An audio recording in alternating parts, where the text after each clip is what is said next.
Hello everybody, welcome to today's tutorial. Today I'll be covering the remittance process of cash applications, challenge 11, and that is the remittance advice references an item that appears to be a duplicate payment. This tutorial is a continuation of the tutorial series related to the challenges associated with remittance processing.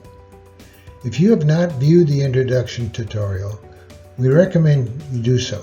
In the introduction, we listed 30 areas that our subscribers considered the most challenging.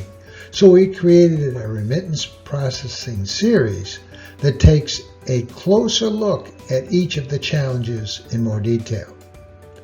We are pleased to present this tutorial series and the specific challenges the accounting personnel responsible for managing the cash applications process face on a daily basis. Our goal is to help our readers navigate some of the more common aspects of the remittance process and guide those building their knowledge base to help them work through some of the challenges they may encounter. The learning objectives in this tutorial will give you a brief overview of the challenges related to posting a payment when the item or items referenced is a duplicate payment. Also provide you with a self-analysis of your internal process and systems capabilities.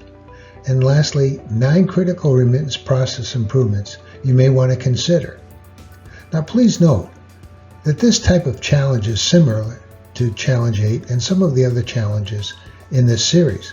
However, there are slight differences associated with the challenge, the self-analysis, and the process improvement suggestions. For example, in challenge number 8, the item was closed, but the reason was not apparent. In this tutorial, it is clear that the payment is in fact a duplicate payment.